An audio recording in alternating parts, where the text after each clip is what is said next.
titingnan sa mga litrato, parang simpleng kasal lang ang naganap sa mag-asawang sina Seth Lane at Alfred. Maliban na lang sa isang larawan na gumimbal daw sa kanila. Isang mistulang photo bomber na kamay kasi ang nakakapit pa raw kay Seth Lane. Nung sinend po nung mama ko, meron nga daw pong picture ko na may nakahawak po sa braso ko. Sa likod namin, upuan na yun eh. Wala po talaga makakasingit dun sa likod. Sino o kaninong kamay nga kaya ang nakunan ng litrato? Natakot, tumaas yung balahibo. Nagulat ako dun sa picture. Tapos umiyak. Gusto ko nang umuwi.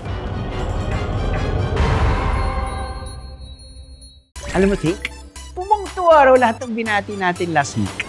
Good job sa bagong pakulo mo, Kuya Drew. Alam mo na yan. Teka, ba't dalawa ang kamay mo, Kuya Drew? Siyempre, the left and the right. Ano ba ba? Kanino pong kamay to? Pamilyar nga tong kamay, Kuya Drew eh. Alam ko na. Ito yung misteryosong kamay na caught on cam sa kasal ng dalawa nating kaaha. Mabuhay ang bagong kamay! Kailangan pala natin hinapin ng bagong kasal. Baka sa tulungan nila tayo, anak. Kano, habang wala tayo, ilapag muna natin ang Amazing Stars of the Week. Ang dalawang ito, bukod sa artistahin ng atake, may isa pa raw pagkakapareho. Mga kaaha, meet Kai at ang katukayo kong si Drew. Loud and proud nilang ibabahagi sa atin ang kanilang sakit na hanggang ngayon ay wala pa ring permanenteng lunas, ang psoriasis vulgaris. Paano kung sa espesyal na araw ng mga bagong kasal may biglang nakiepal? Let's zoom in! May nakahawak po sa braso ko. Sa likod namin, upuan na yun eh. Wala po talaga makakasingit dun sa likod. Kaninong kamay ang nakahawak kay bride? Senyalis ba ito na itigil ang kasal? Hahabunin natin ang ating mga kaasa kalsada. Sino ang mga kakasa sa hamon ng diskarte at patalinuhan? Okay, mali na agad si ate. Dahil dyan, kailangan nyo na pong umuwi. Go! Abangan! Good morning mga kaaha! At sa ating kwentong amazing, hadid sa inyo ang isang istorya na ang bida si Paminta. Meet Peppa Paminta. Nay! May nakagat akong maanghang! Paminta! Paminta! Naku po! Parang hindi talaga sila natutuwa sa akin. Siyempre, abangan nyo rin mamaya ang birthday greeting natin sa mga may kaaraman ngayon ko. They can't naman nagpa-sharon pa kayo. Kuya Drew, halika na po. All these and more, dito lang sa... Aha! Sino o kaninong kamay nga kaya ang nakunan ng litrato? Malaking tao na nagkakagusto sa asawa ko na parang pumipigil daw sa araw ng kasal namin noon. Get ready mga kaaha! Dahil ngayong umaga, susubukan namin ang inyong galing at talas ng isip sa mga kakaibang street games na to. 1, 2, 3, go! Ay! Sayang! O, think. Familiar ka ba sa nakikita mo? Ha? Tingnan mo mabuti. Kailangan lang maikonekta ng mga kaaha natin ng mga dots na ito sa corresponding dots. Okay? So, ang challenge, think, hindi dapat mag-overlap o magtama ang mga linya na gagamiting pang-connect. Makakasama natin ngayong umaga ang TikTok celebrity na si Ace Hombre na paandar sa mga kung ano-anong tinatry niya sa SOCMED. Hello mga kaaha! So ang unang game natin ngayon ay ang Connect the Dots!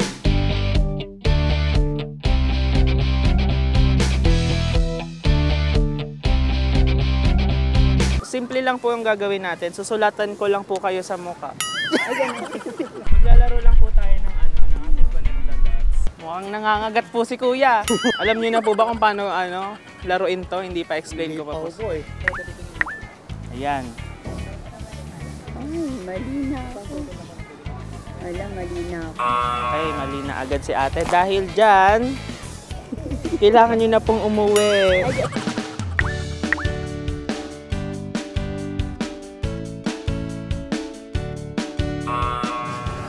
Sige po. Yun. Hindi sinarado mo yung pula. Sarado na nga po. Basta mahirap. Sino gumawa niyan? Hindi ko rin kasi kabisado yung pero ginawa ko rin sir yung ibig sabihin yung kakayanan ko. Ano po bang pagkakamali yung nagawa nyo dati? Charis lang. Yes, sus. Napakadali. Ayan, oh. Oh. We're going to play Connect the Dots! So, you're just, oh my God. You know what? Here's the pen. Game na to. Pwede nyo rin po isulatan yung mukha ko dito. Extension. Yeah, pwede yan. Ayun na, na-solve na nila. Iba talaga. Yun! Nanalo si Kuya. Naku, so Kuya, sobrang proud na proud ako sa'yo. Nagawa niya! Oh my God, you won! Okay, dahil dyan, nanalo kayo ng wallet with glutathione! Thank you! Ayun po, kaway po tayo sa ating 100 pesos! Suklay with gel! Asan ang ating suklay? Ito kuya, may unlimited gel ka na dito. Nalaro ko na siya dati pa. I design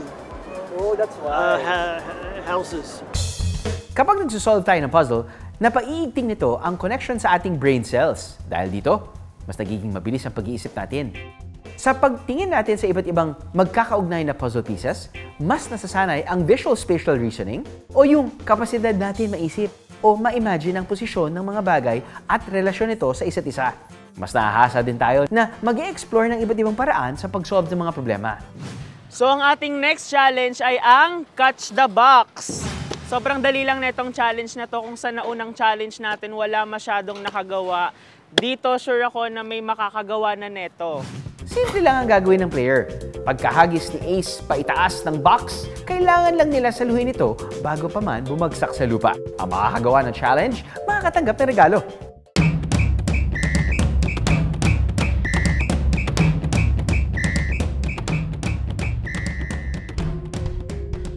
To madali lang to. Ihagis ko lang siya tapos kailangan niyo siyang saluin bago siya malaglag. 1, 2, 3, go!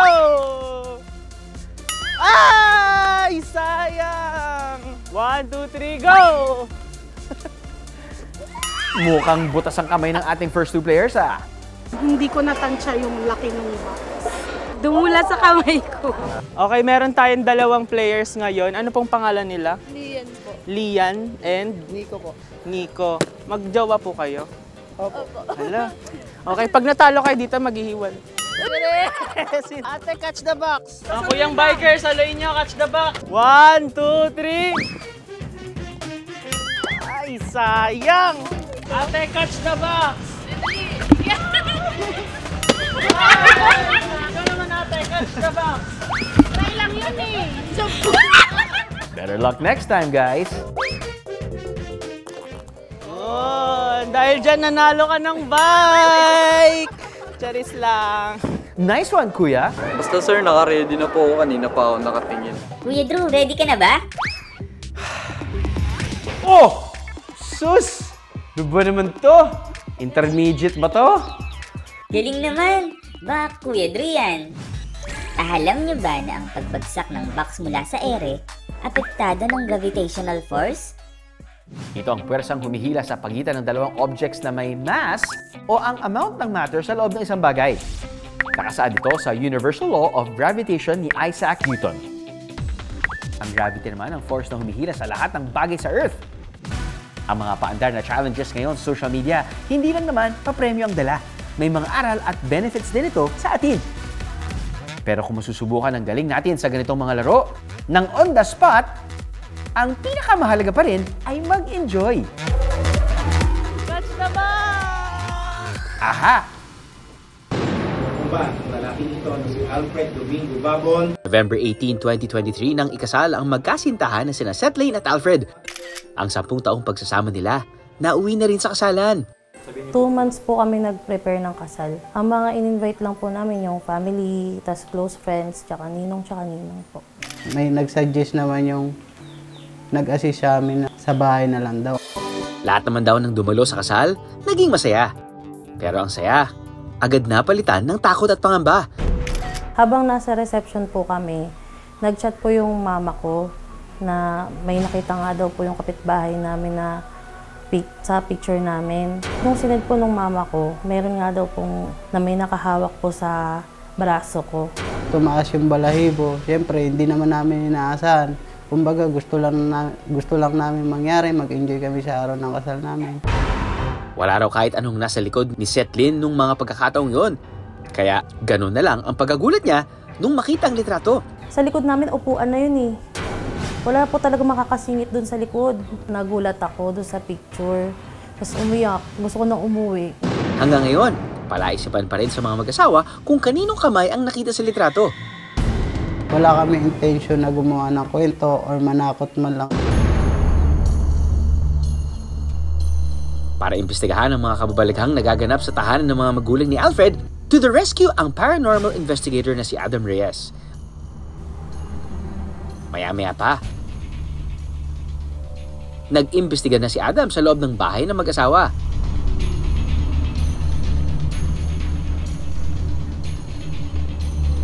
There are several possibilities. Pero ang isang nakikita ko is yung tinatawag ng witch. Kasi, look at this hand, look at yung taba ng mga daliri, yung position niya, pati yung kulay niya, compare mo siya, it's practically the same hand. So kung minsan nagkakaroon ng glitch, especially digital cameras na yan eh. Walang nagbumito. Walang paranormal na nagaganap. Pero ano naman kaya ang masasabi ng eksperto sa photography sa nakitang kamay sa litrato? Actually, nung unang naisend sa akin yung photo, ang una kong naisip is baka edited yung picture, ano? However, tinignan ko siya sa isang fake image detector website at napag-alaman natin na legit naman yung photo at wala naman siyang manipulation na nangyari. However, pag zoom mo kasi yung photo dun sa actual na kamay, makikita mo na parang bata lang siya na nakahawak sa braso ng babae.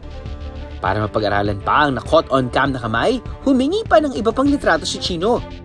Dito, may napansin daw siya. Napansin natin na merong bata doon na medyo similar ang thickness ng kanyang kamay doon sa kamay na nakita natin sa photo na sinasabi nila ng multo. And I'm pretty sure mukhang yun yung batang yun. Ang naisip ko kasi dahil nga event yun at kasal, posible kasi na yung attention nila nasa maraming bagay. Kaya yung humahawak yung bata sa likod, sa braso niya, sa braso ng babae, hindi niya napansin. That's one possibility. I'm not saying ngayon, mas kampante na raw ang mag-asawa. Nakahinga na rin po kami ng malawag.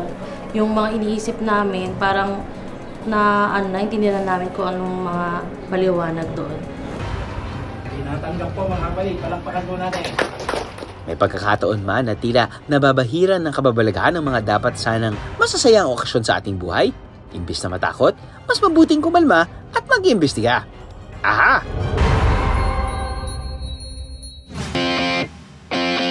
Maputi. May pamatay ng ngiti. Matini idol in the making. Chinita. Morena. May gandang kahali-halina. Ang dalawang ito, bukod sa artistahin ng atake, may isa pa raw pagkakapareho. Mga kaaha, meet Kai at ang katukayo kong si Drew. Loud and proud nilang ibabahagi sa atin ang kanilang sakit na hanggang ngayon ay wala pa ring permanenteng lunas, ang psoriasis vulgaris. Akala lang po namin, dandruff lang po na namuo dito sa scalp ko po. So parang di po namin siya pinapansin and parang sabi ko baka makakaya lang ng shampoo lang po, ganon. Nagugulat na lang po kami kasi nababa na po siya sa body. Nagsispread na po siya sa buong body po. Sububok muna ng over-the-counter antifungal treatment si Drew. Pero hindi na wala ang pangangapal, pamumula at pagkakaroon niya ng mistulang nangangaliskis na balat. Kaya makalipas ang 3 buwan, kumonsulta na siya sa doktor. Ang ginawa po sa akin is kinuhanan po ako ng laman dito sa side ko po. Then biopsy po ko. Then yun nga po, yung result po is psoriasis po. Ako si psoriasis. Isa akong genetic skin problem. Ibig sabihin, pwedeng mamana. Kaya kung mayroon ng mga magulang mo, kapatid o kamag-anak, aba, pwede rin akong mapunta sa'yo. I'm part of the family. Kung ang mga magulang mong pareho ay may psoriasis, 50% ang chance mo na magkaroon. Kung ang isang parent lamang ay ang may psoriasis, 18% ang chance mo na magkaroon. At kung ang kapatid mo ay meron, 8% yung chance mo na magkaroon ng psoriasis. Yung sa akin po kasi ako po yung first sa family ko. So, yun po, nagulat din po kami. Mga kaaha, ilan pa sa trigger factors ng psoriasis ang pagkakaroon ng infection tulad ng sore throat, HIV, at liver infection, pagkakaroon ng skin trauma tulad ng sunburn, at pagkasugat ng balat. Malaking factor din ang stress, laging pagpupuyat at pagpapagod, paninigarilyo, at madalas na pag-inom. Pati na rin ang matinding pagpapalit ng panahon o extreme temperatures na nagiging dahilan ng pagkakaroon ng dry skin. Mas malaki rin ang tsansang magkaroon ng psoriasis sa mga taong mahilig sa mga pagkain rich in gluten at omega-6. 16 years old lang si Drew nang malaman niyang meron siyang psoriasis. Bumaba ang self-esteem ng binata na nangangarap din pala sanang maging artista. Kaya kahit wala pang permanenteng lunas ang sakit, sumubok ng iba't ibang gamot si Drew para kahit paano ay maibsan ang sakit sa balat. Kaya kahit mahal, napagdesisyonan ng pamilya ni Drew na subukan niya ang tinatawag na Biologics. Kada buwan ay 2 beses siyang tinuturukan ng Scafo na nagkakahalaga ng 14,000 pesos per shot.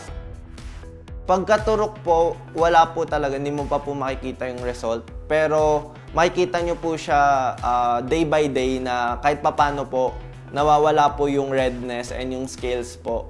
Pero hindi po talaga mawawala yung lesion po ng psoriasis. Kahit na tuloy-tuloy ang gamutan ni Drew, may mga panahon pa rin sobrang visible ng kanyang psoriasis. Dahilan para iwasan at pangilagan daw siya ng ibang tao. Nung una po, sobrang hirap po kasi iniiwasan po ako ng mga tao po. Gawa nga po, kala po nila nakakahawa po yung sakit ko po. Hindi siya nakakahawa. Hindi siya lilipat sa isang tao na wala nito from a person na meron nito. You better be more nice to people with problems like this. No? Ito ang dahilan kaya naisip niyang gamitin ang social media platform na TikTok para ibahagi ang kanyang karanasan at magpalaganap ng tamang kaalaman tungkol sa psoriasis. Dito niya rin nakilala si Kai, isa ring influencer na diagnosed with psoriasis. I was diagnosed with psoriasis last 2017 and nag-start lang siya ng konting patches dito, red patches. Then tsaka lang ako nagpa-check up and explain naman ng derma or ng doctor sa akin kung ano yung mga causes nito. And sa case ko, meron history sa family ko, so aware naman ako na possible din magkaroon ako. May mga panahon na nahihiya akong lumabas. May mga panahon ding hello world ang peg ko. Bukod sa pa-main character ang datingan ko dahil obvious ang pagpapapansin ko, may kasamang pangangati at hapdi ring kasama. Sorry skin, I'm the problem. It's me. Tulad ni Drew, naging mas makabuluhan para kay Kai ang paggamit ng social media para ibahagi ang kakaibang karanasan sa pagkakaroon ng psoriasis at kung paano namumuhay ang mga tulad nilang meron ito. May mga nag-share sa akin na dahil daw sa pagko-content ko is mas na-motivate sila and hindi nila hina-hide kung anong meron sila. Nakakapagbigay hope po ako sa ibang may mga psoriasis din na lumaban lang and wag magpakain sa sakit namin. Anyway, alam mo ba na marami ng gamot ngayon sa psoriasis na maganda? Yung ginagawa ko pong treatment ngayon, Doc, is yung Biologics po. Sa totoo lang, napakarami ng biologicals na ginagawa for psoriasis. So, at least I'm just informing you na hindi naman nakakaiyak na sakit na ngayon ang psoriasis dahil marami nang dinidevelop na gamot para ma-stabilize yung sakit nito. Nakatagpo rin sina Drew at Kai ng support group na patuloy na aalay at mas makaiindi sa kanilang pinagdadaanan sa buhay. Ang Psoriasis Philippines. Sa ngayon, patuloy pa rin ang research and development sa paghahanap ng permanenteng lunas sa psoriasis. At tulad ni Drew at Kai, kating-kati na rin ang ating mga eksperto na madiskubre ang solusyon sa sakit na ito. Good morning mga kaaha!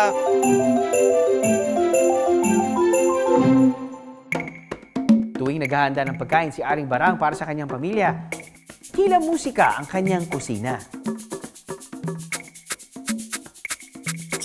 mula sa kalansing ng tinidor at kutsara, kalampagan ng kaldero at kaserola, hanggang sa tilamsik ng mantika. Kaya ang iba't ibang sangkap talaga namang nagagalak. Good morning, Sally Asin.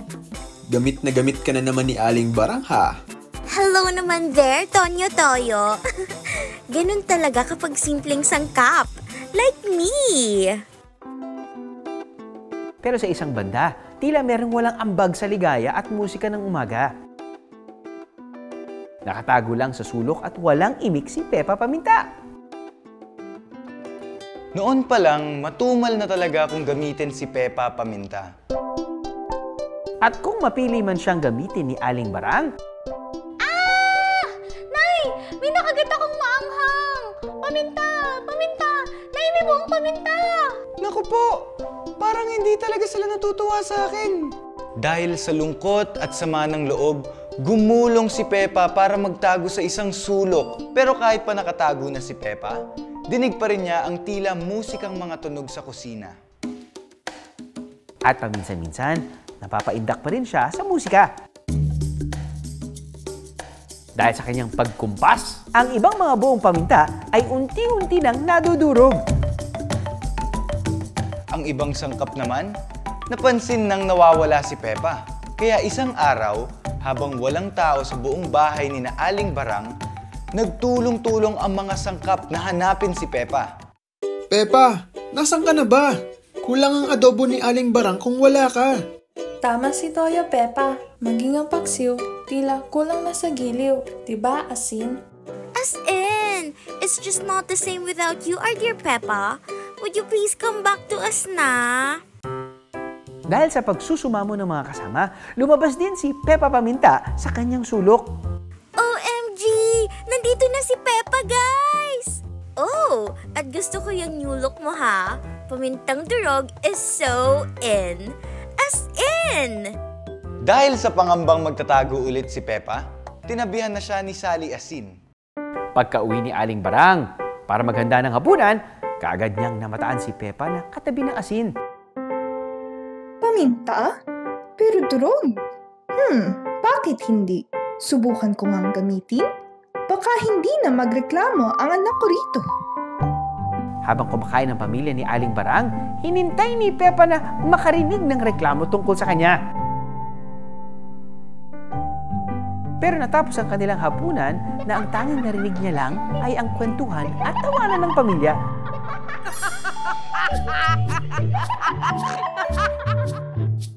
Mula noon, palagi nang ginagamit ni Aling Barang si Pepa. Mula sa simpleng pritong itlog hanggang sa paborito niyang pansit. At kung dati-rati, ngawa ng anak ni Aling Barang ang naririnig ni Pepa. Iba na ngayon, mga kaaha. Nay, parang sumarap po lalo ang luto nyo, ha? Parati nyo hang dagdagan ng paminta, ha? Wow! Ang mga salitang yan, parang panibagong musika sa aking tenga. As in, Peppa. Kaya from now on, maging proud ka dapat sa kung sino ka. Okay? And as promised, babatiin natin ang lahat na may happy karawan ngayong linggo. Happy birthday to you. Happy birthday to you. Happy birthday, happy birthday, happy birthday to you.